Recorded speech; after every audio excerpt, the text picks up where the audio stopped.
everyone. Today I'm going to be picking up where I last left off, which is Chapter 3 of Harry Potter and the Chamber of Secrets. And the chapter is called The Burrow. "Run!" breathed Harry, creeping to the window and pushing it up so they could talk through the bars.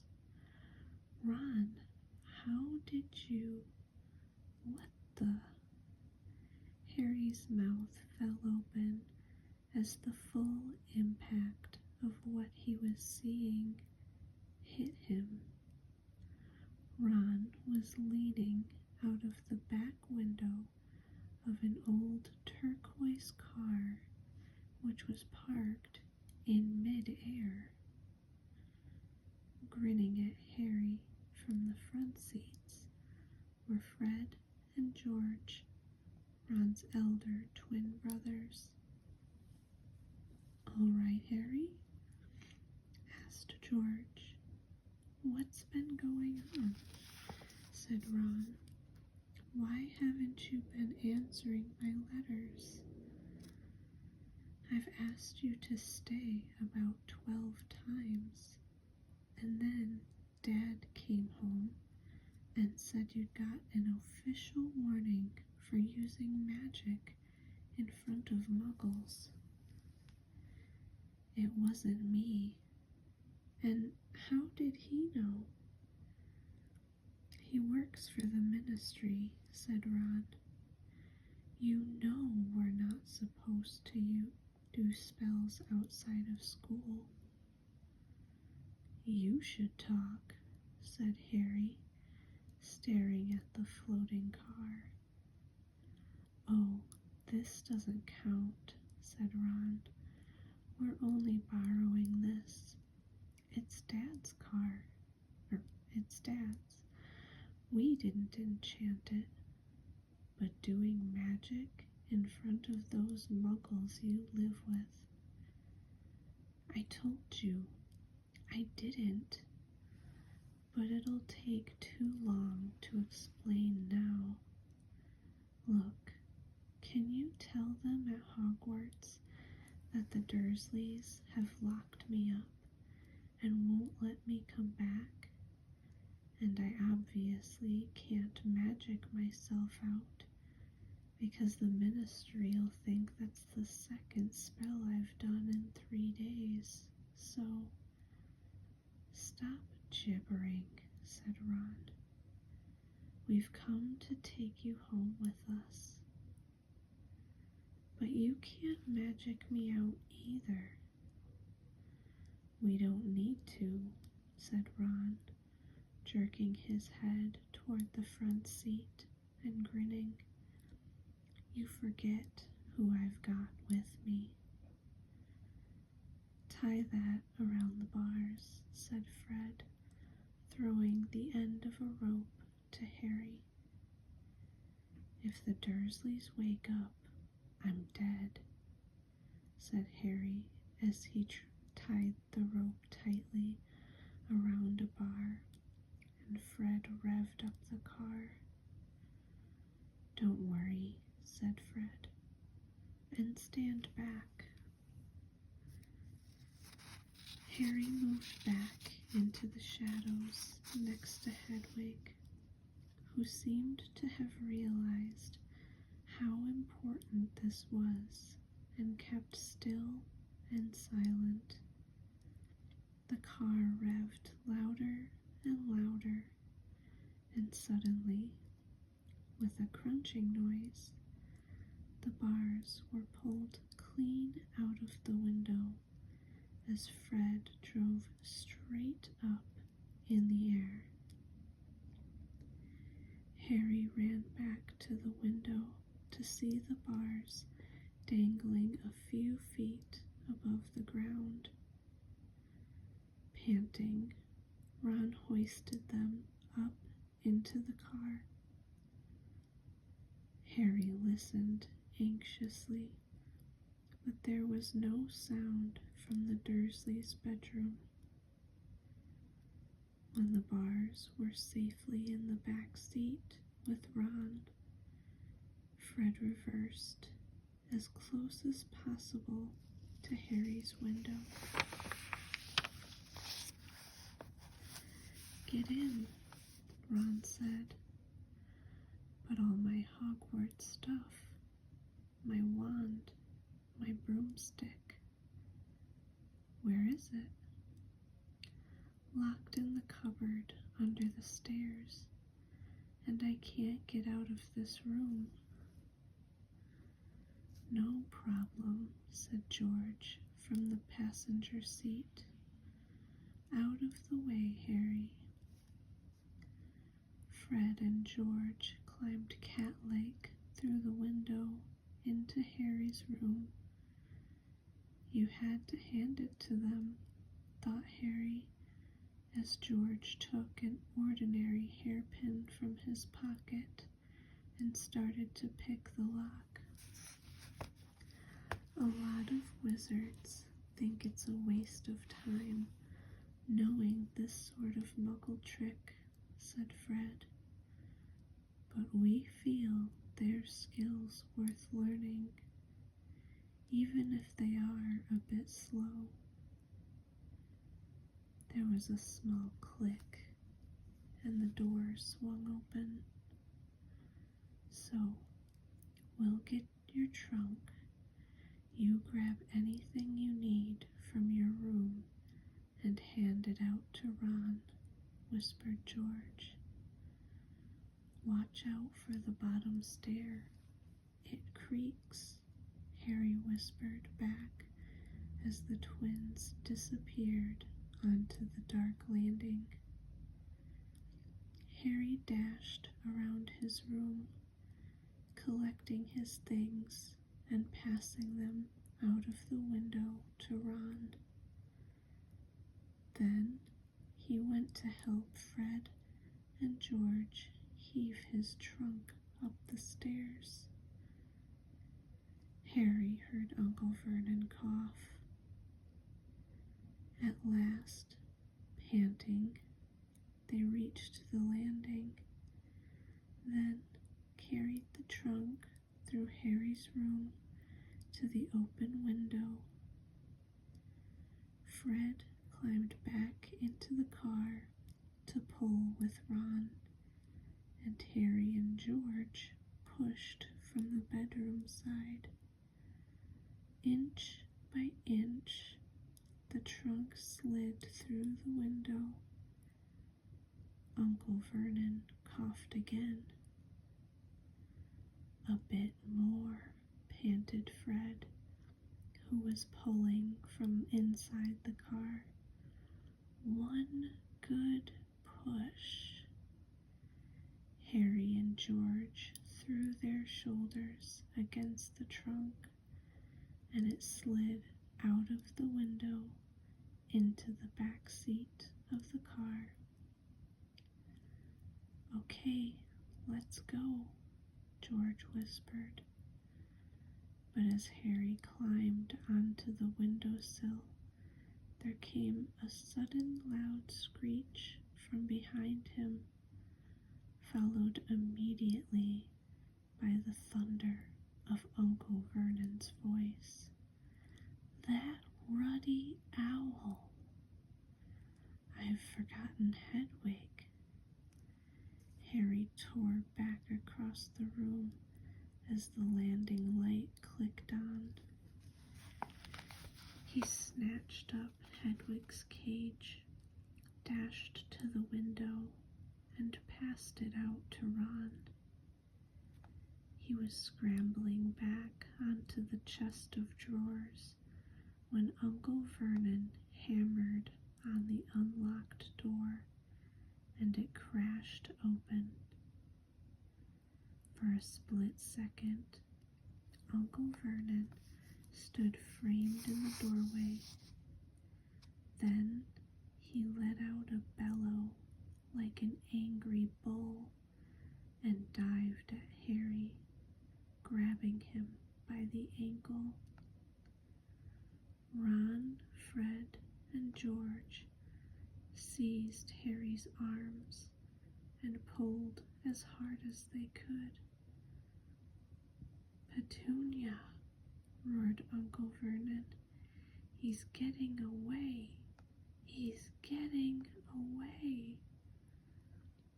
But the Weasleys gave a gigantic tug, and Harry's leg slid out of Uncle Vernon's grasp.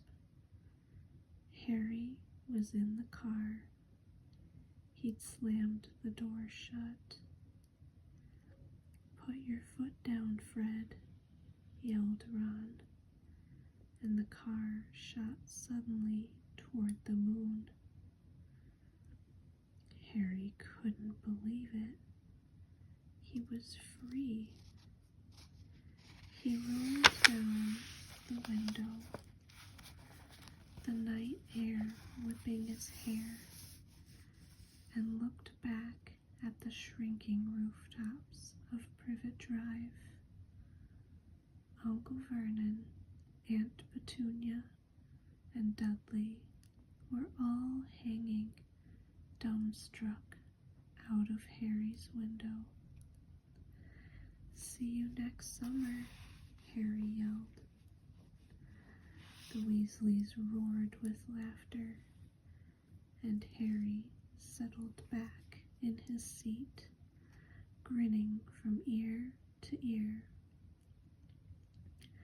"Let Hedwig out," he told Ron. "She can fly behind us. She hasn't had a chance to stretch her wings for ages."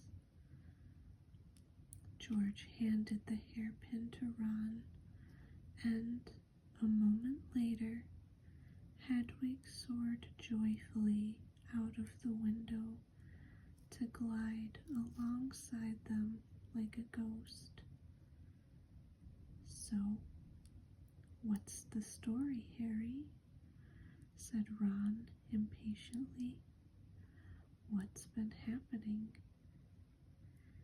Harry told them all about Dobby, the warning he'd given Harry, and the fiasco of the violet pudding. There was a long, shocked silence when he had finished. "Very fishy," said Fred, finally. "Definitely dodgy," agreed George. "So he wouldn't even tell you who's supposed to be plotting all this stuff?" "I don't think he could," said Harry.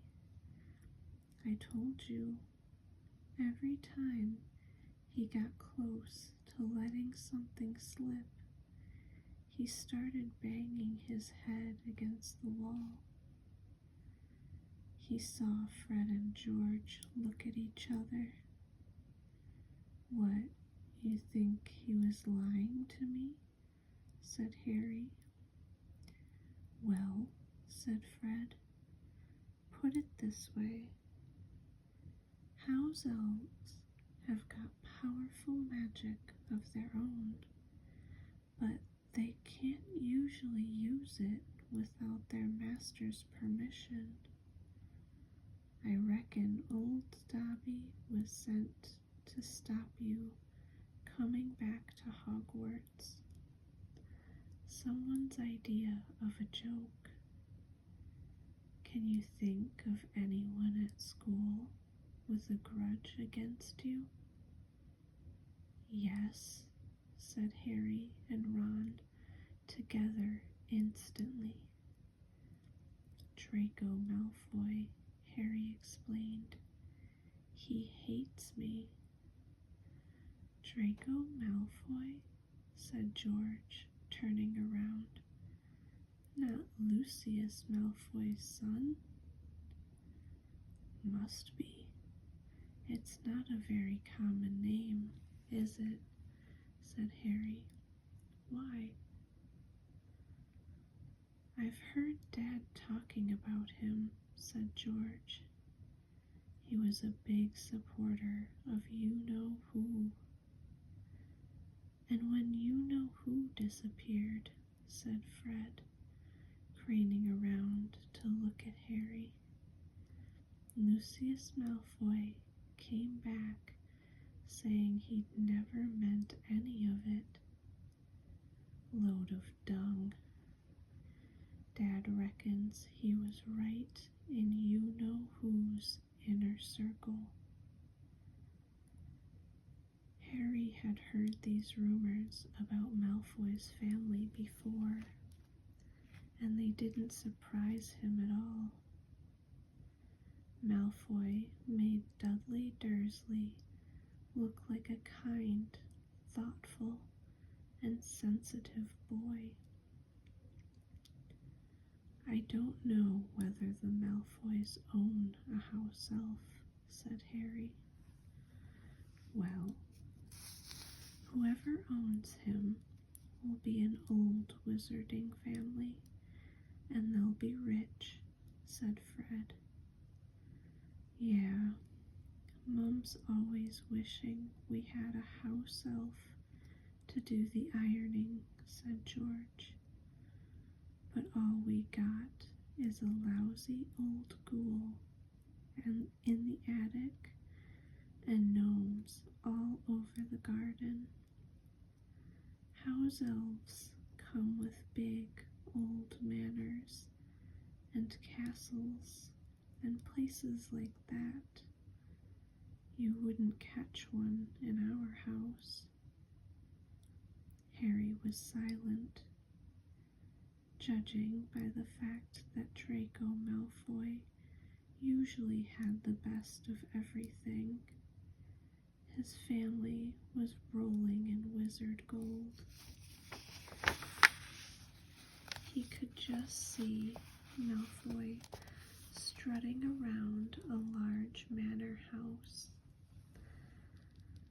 sending the family servant to stop Harry from going back to Hogwarts also sounded exactly like the sort of thing Malfoy would do.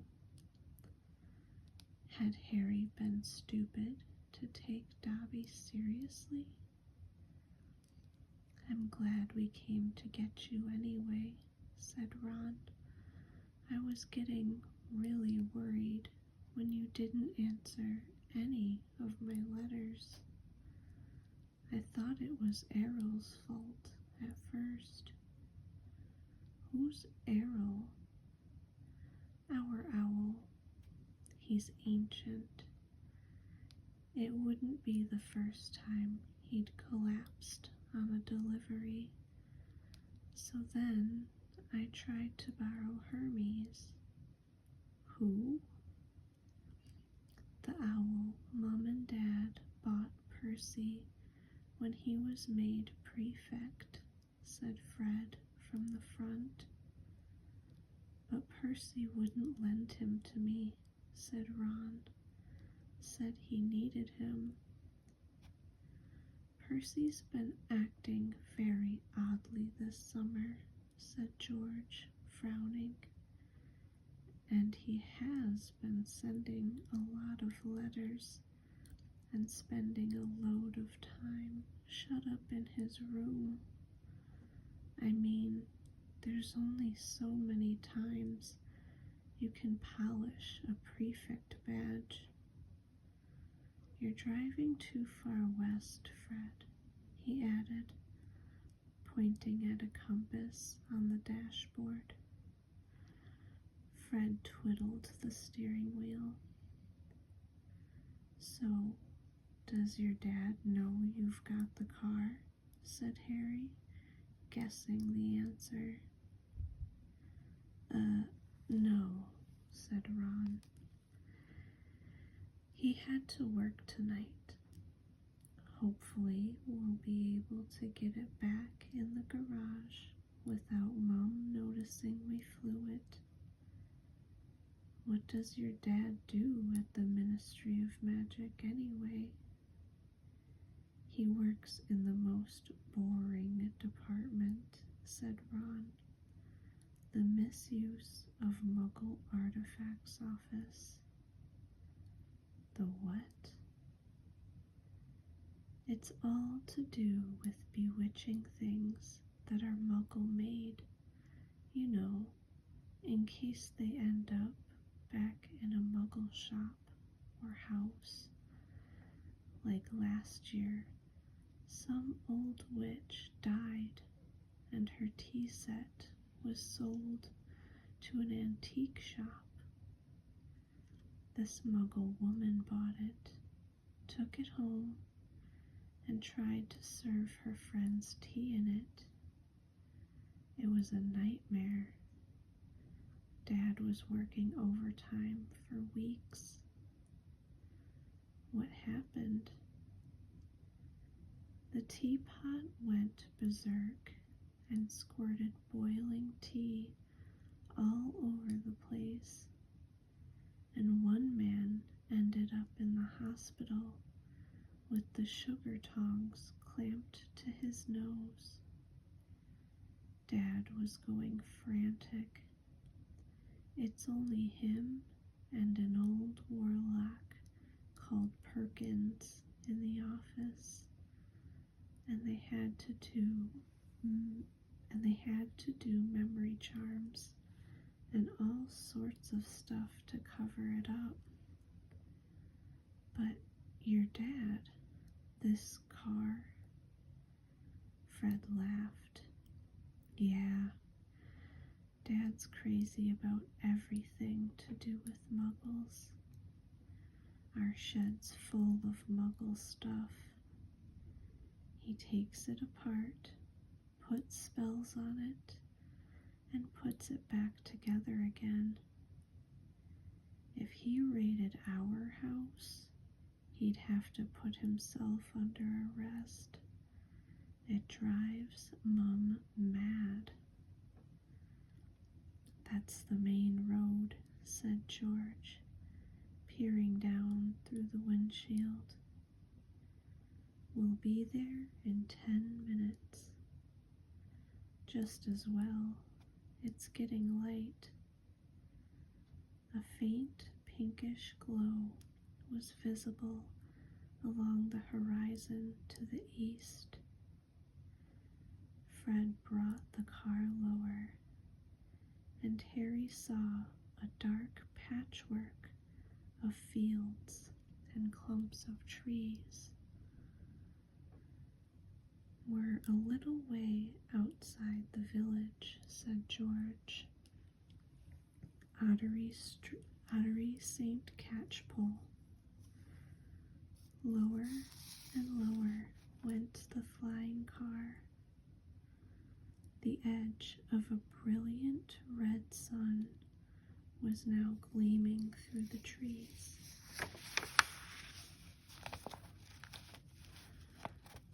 Touchdown, said Fred, as, with a slight bump, they hit the ground. They had landed next to a tumble-down garage in a small yard, and Harry looked out for the first time at Ron's house. It looked as though it had once been a large stone pig pen, but extra rooms had been added here and there until it was several stories high, and so crooked it looked as though it were held up by magic, which, Harry reminded himself, it probably was. 4 or 5 chimneys were perched on top of the red roof. A lopsided sign stuck in the ground near the entrance read, "The Burrow." Around the front door lay a jumble of rubber boots and a very rusty cauldron. Several fat brown chickens were pecking their way around the yard. "It's not much," said Ron. "It's wonderful," said Harry happily, thinking of Privet Drive. They got out of the car. Now we'll go upstairs really quietly, said Fred, and wait for Mom to call us for breakfast. Then, Ron, you come bounding downstairs, going, Mom, look who turned up in the night. And she'll be all pleased to see Harry, and no one need ever know we flew the car. Right, said Ron. Come on, Harry. I sleep at the top. Ron had gone a nasty greenish color, his eyes fixed on the house. The other three wheeled around. Mrs. Weasley was marching across the yard, scattering chickens, and for a short, plump, kind-faced woman, it was remarkable how much she looked like a saber-toothed tiger. Ah, said Fred. Oh dear, said George. Mrs. Weasley came to a halt in front of them, her hands on her hips, staring from one guilty face to the next. She was wearing a flowered apron with a wand sticking out of the pocket. So, she said. Morning, Mom, said George, in what he clearly thought was a jaunty, winning voice. Have you any idea how worried I've been? Said Mrs. Weasley in a deadly whisper. Sorry, Mom, but see, we had to. All three of Mrs. Weasley's sons were taller than she was, but they cowered as her rage broke over them. Beds empty, no note, car gone, could have crashed. Out of my mind with worry. Did you care? Never. As long as I've lived. You wait until your father gets home. We never had trouble like this from Bill or Charlie or Percy. Perfect Percy, muttered Fred. You could do with taking a leaf out of Percy's book, yelled Mrs. Weasley, prodding a finger in Fred's chest.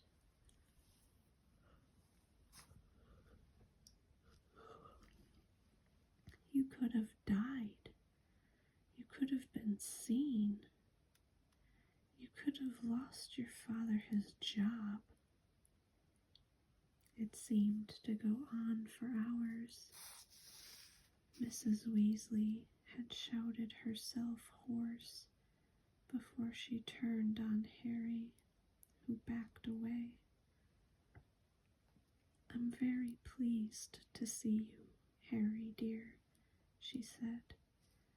Come in and have some breakfast. She turned and walked back into the house, and Harry, after a nervous glance at Ron, who nodded encouragingly, followed her. The kitchen was small and rather cramped. There was a scrubbed wooden table and chairs in the middle, and Harry sat down on the edge of his seat, looking around. He had never been in a wizard house before. The clock on the wall opposite him had only one hand and no numbers at all. Written around the edge were things like time to make tea, time to feed the chickens, and you're late. Books were stacked 3 deep on the mantelpiece. Books with titles like Charm Your Own Cheese, Enchantment in Baking, and 1-Minute Feasts. It's magic. And unless Harry's ears were deceiving him, the old radio next to the sink had just announced that coming up was witching hour with the popular singing sorceress Celestina Warbeck. Mrs. Weasley was clattering around, cooking breakfast a little haphazardly, throwing dirty looks at her sons as she threw sausages into the frying pan. Every now and then, she muttered things like, "Don't know what you were thinking of," and "never would have believed it." "I don't blame you, dear," she assured Harry, tipping 8 or 9 sausages onto his plate. "Arthur and I have been worried about you too. Just last night we were saying we'd come and get you ourselves if you hadn't written back to Ron by Friday. But really," she was now adding 3 fried eggs to his plate, "flying an illegal car halfway across the country, anyone could have seen you." She flicked her wand casually at the dishes in the sink, which began to clean themselves, clinking gently in the background. "It was cloudy, Mom," said Fred. "You keep your mouth closed while you're eating," Mrs. Weasley snapped. "They were starving him, Mom," said George. "And you," said Mrs. Weasley, but it was with a slightly softened expression that she started cutting Harry bread and buttering it for him. At that moment, there was a diversion in the form of a small, red-headed figure in a long nightdress who appeared in the kitchen, gave a small squeal, and ran out again. "Ginny," said Ron in an undertone to Harry, "my sister. She's been talking about you all summer." "Yeah, she'll be wanting your autograph, Harry," Fred said with a grin, but he caught his mother's eye and bent his face over his plate without another word. Nothing more was said until all 4 plates were clean, which took a surprisingly short time. "Blimey, I'm tired," yawned Fred, setting his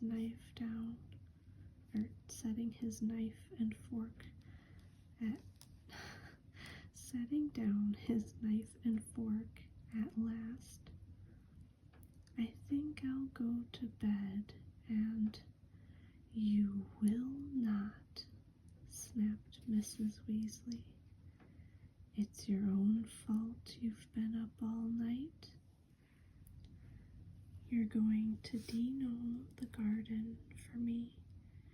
They're getting completely out of hand again.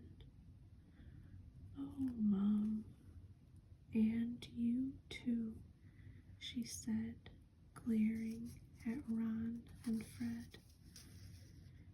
You can go up to bed, dear, she added to Harry. You didn't ask them to fly that wretched car.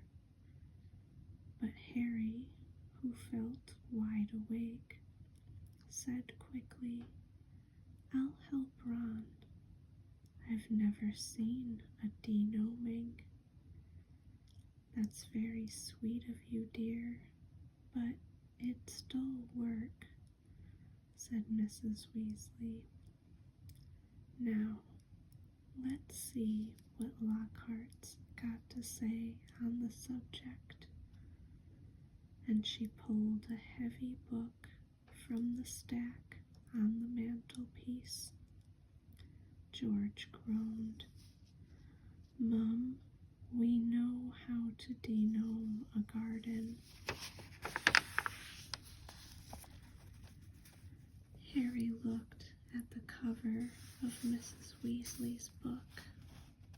Written across it in fancy gold letters were the words, Gilderoy Lockhart's Guide to Household Pests.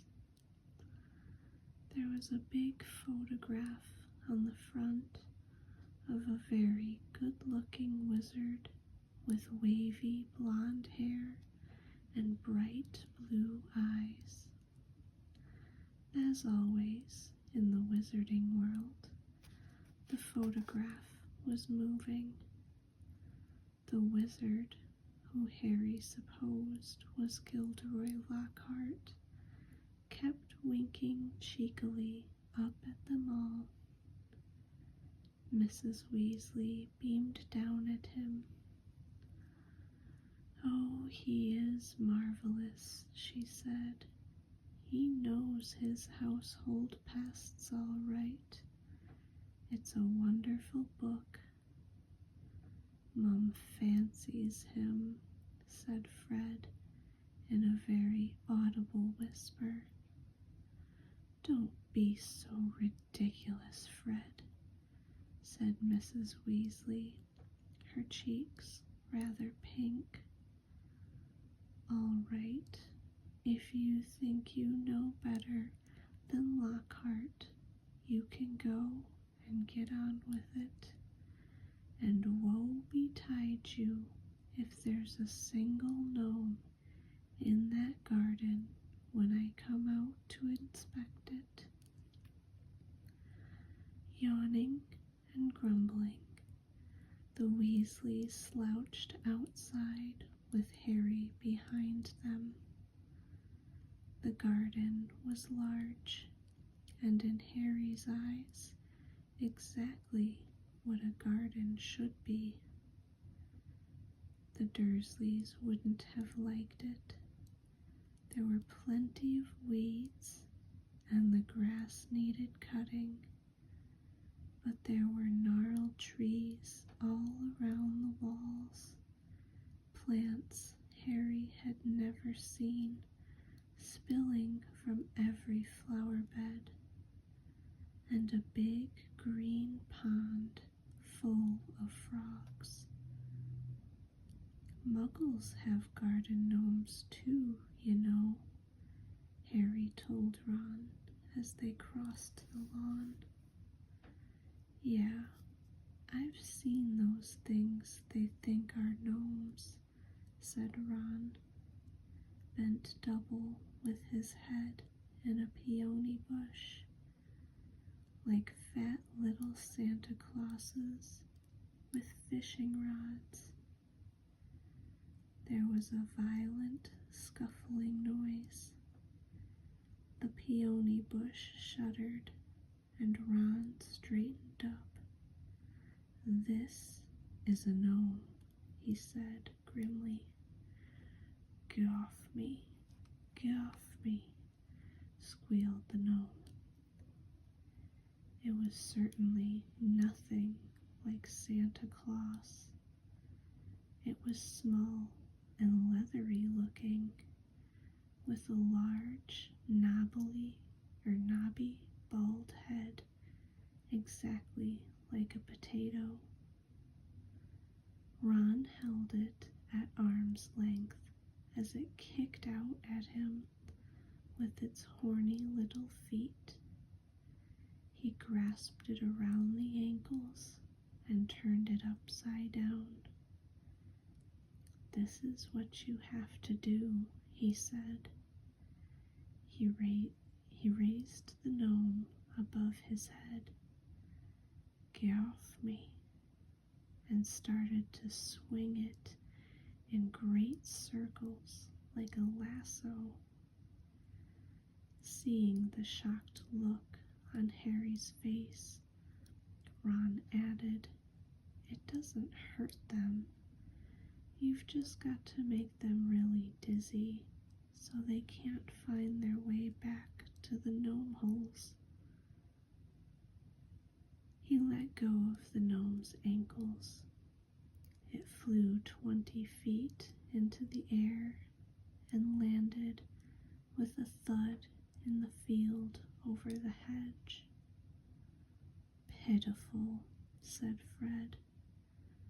I bet I can get mine beyond that stump.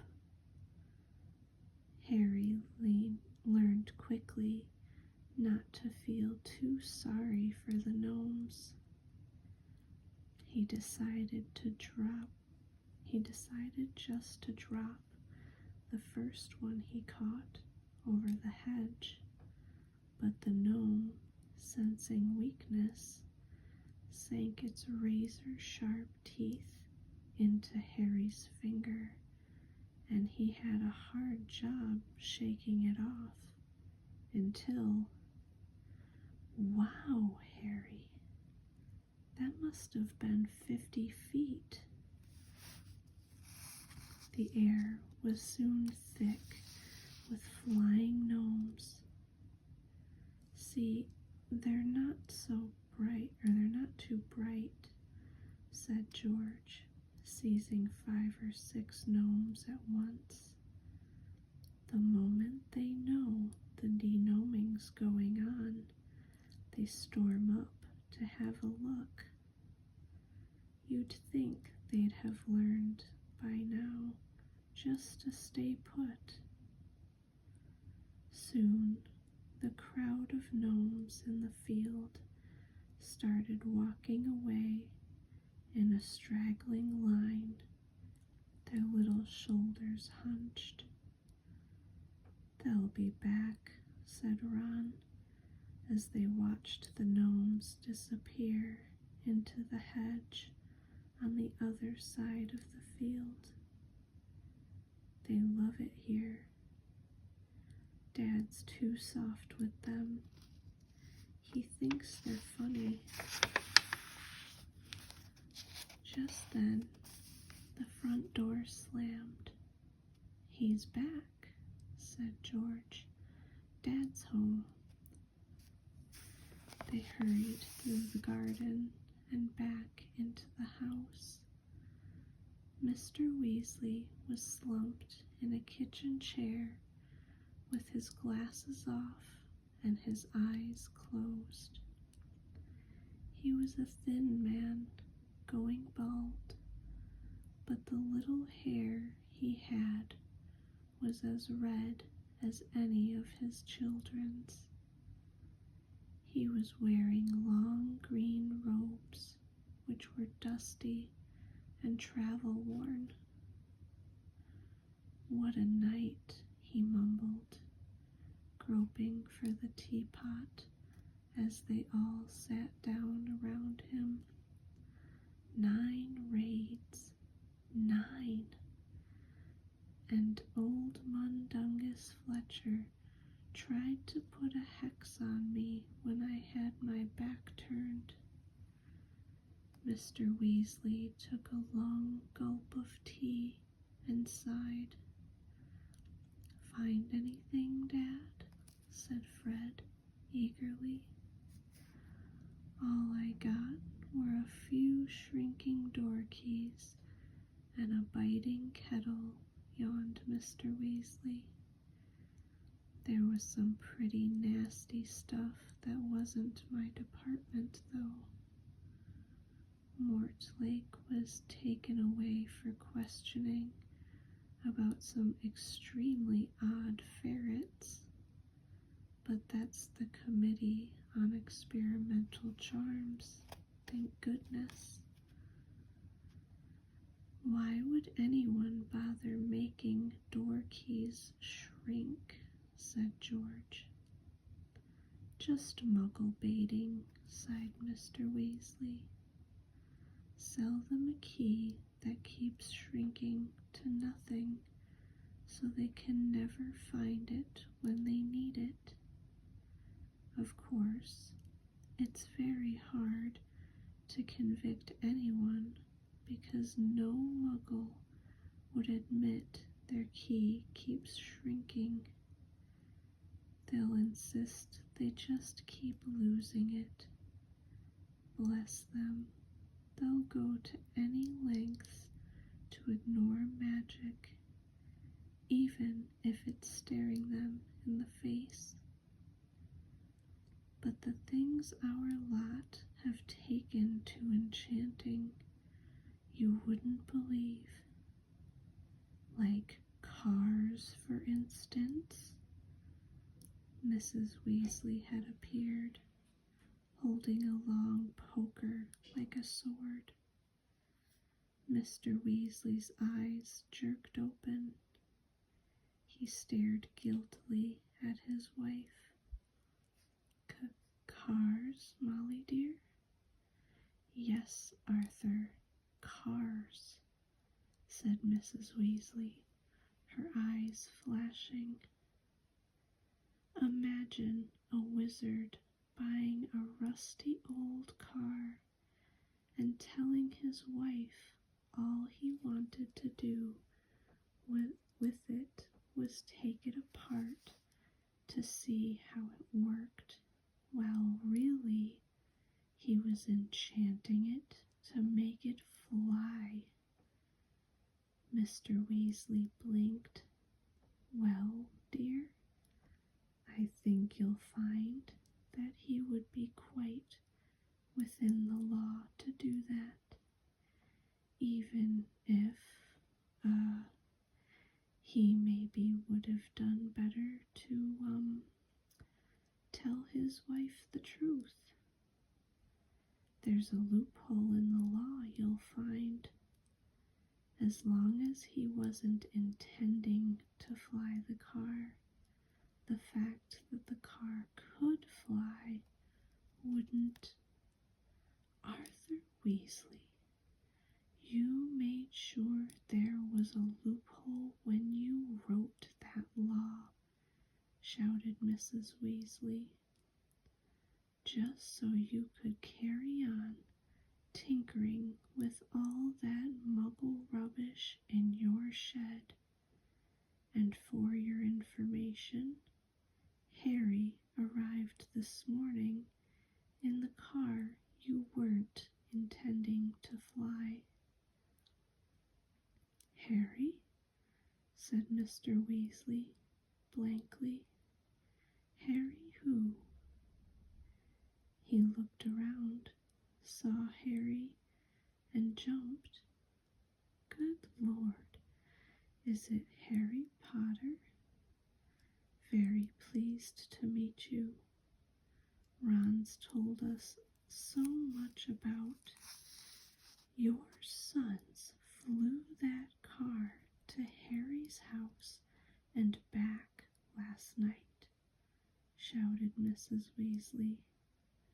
"What have you got to say about that, eh?" "Did you really?" said Mr. Weasley eagerly. "Did it go all right? I mean," he he faltered as sparks flew from Mrs. Weasley's eyes. That was very wrong, boys. Very wrong indeed. Let's leave them to it, Ron muttered to Harry as Mrs. Weasley swelled like a bullfrog. Come on, I'll show you my bedroom. They slipped out of the kitchen and down a narrow passageway to an uneven staircase, which wound its way, zigzagging up through the house.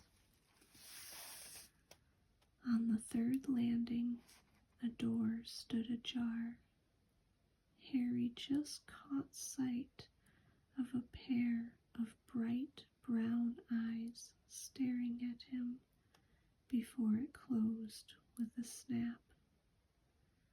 Ginny, said Ron, you don't know how weird it is for her to be this shy.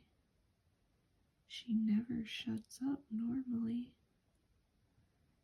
They climbed 2 more flights until they reached a door with peeling paint and a small plaque on it saying Ronald's room.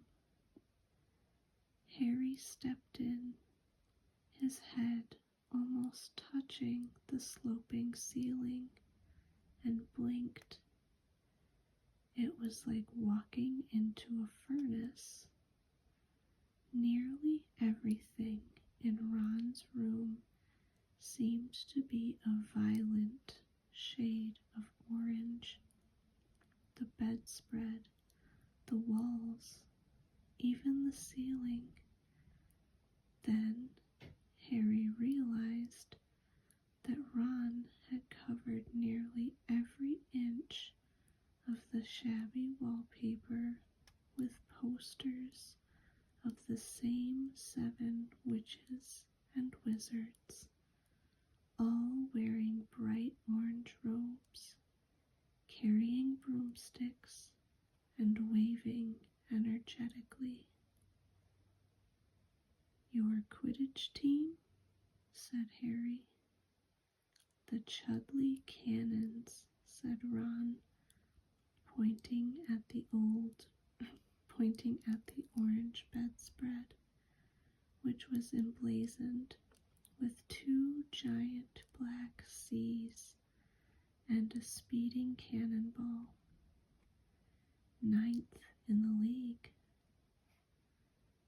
Ron's school spellbooks were stacked untidily in a corner next to a pile of comics that all seemed to feature the adventures of Martin Miggs, the Mad Muggle. Ron's magic wand was lying on top of a fish tank full of frog spawn on the windowsill, next to his fat gray rat, Scabbers, who was snoozing in a patch of sun.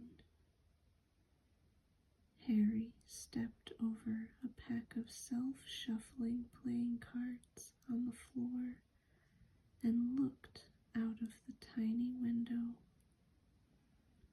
In the field far below, he could see a gang of gnomes sneaking one by one back through the Weasley's hedge. Then he turned to look at Ron, who was watching him almost nervously, as though waiting for his opinion. It's a bit small, said Ron quickly. Not like that room you had with the Muggles. And I'm right underneath the ghoul in the attic. He's always banging on the pipes and groaning. But Harry, grinning widely, said, "This is the best house I've ever been in." Ron's ears went pink. Alright, you guys, that is the end of chapter 3. I hope you guys enjoyed it and found it relaxing. Hope you guys have sweet dreams, and I'll see you in the next chapter. Bye, guys.